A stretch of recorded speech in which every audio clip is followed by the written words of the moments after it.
first is called American Song. And these are intended to be at least nominally funny. So if you don't laugh, it's bad. American Psalm. Give me the sheriff's star pinned to the mermaid, and that tiny piece of wood from your throat. Give me the saw blade, the plastic cat's eye. Give me the flash drive of your tongue. I want to save everything. Even the goat horns you strapped to the skull of the little girl. And yes, both of her hands. No, I don't really know what that means, but so what? I'll take the boneyard and all of its flowers.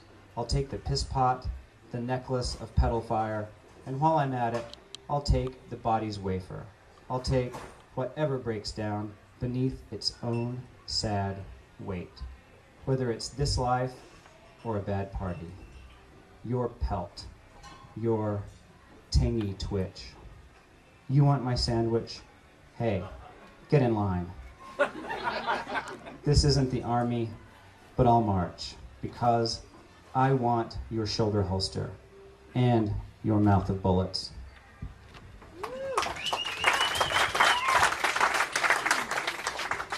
I don't know if you can see this painting. It's a painting by Paul Klee called Saknussemm, Old Man. The poem is about this painting.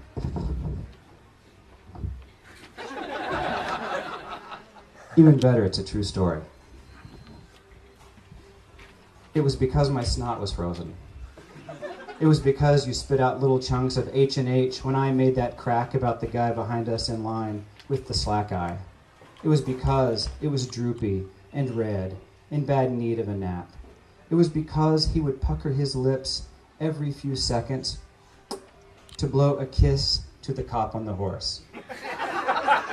It was because I whispered to you in an accent that does not exist, but admit me, might I make kiss on you, let you puff puff on my cigaretta? It was because when we found ourselves in front of Klee's Saknussemm, you turned to me like a robot, eyes flat as a dead man's, and said, "This looks just like the guy in line. I mean, that eye needs a hammock." No, there's more. It was because he had, at that moment, walked up behind you, that the snot, which had warmed, shot out of my nose when the laugh broke free. It was so loud, it sounded like a seal barking at thousands of fish swimming down the walls of the museum. It was because everyone stared at us that you asked, pointing to the dollop on my sweater, "Permit me, might I borrow you a hanky?" It was because I knew he thought we were laughing at him, but I said too loud between gasps of laughter, "I had no idea this painting would make me so happy." And it was because when you finally saw him, you closed your eyes and moved away from the clay, because we think things can never be more than they are. And you kissed me on my mouth, which was itself a pucker. My eyes closed, red and crossed, and it was because just then the man in a confused voice said to someone we could not see, "You know, this painting looks very familiar."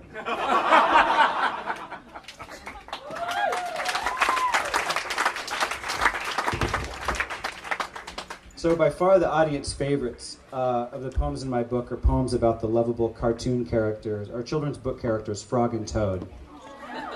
This is called Frog Seeks Help with Anger Management. And it's a Petrarchan sonnet. It all began the morning Toad greeted him with, "What up?" Leave it to Toad to turn breakfast into performance. But then he forgot to TiVo, Dancing with the Stars. Again, you can picture the scene. A remote, a fireplace, a lava lamp, a hurl. See glass and gloop shatter, see Toad and wall weep. Rage is the mother of beauty, thinks Frog. But tell that to Toad, who got punched for spilling beer in the fly pudding. See Toad, watch Oprah. See Toad, pray for guidance.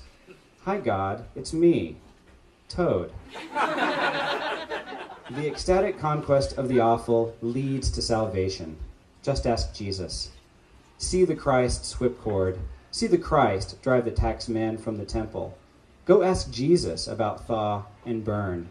Better yet, ask Frog about the socket of desire. Woo-wee, it's dark in there. See Frog want.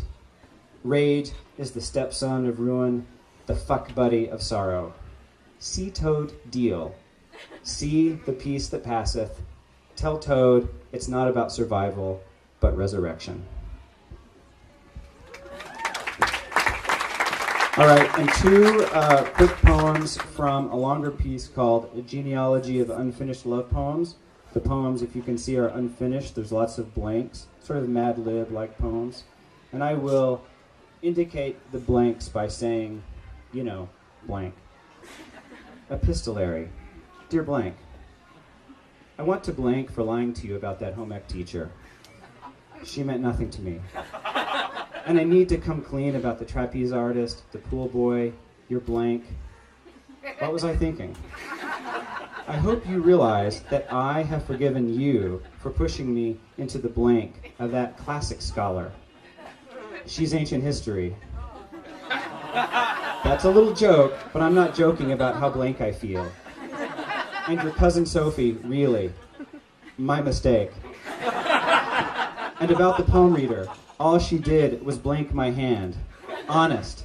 But when she traced the creases, the narrow blank on the map of the future world, she made me think. I want to know you the way she knows these lines. I want you to blank me the way she knows how to lie.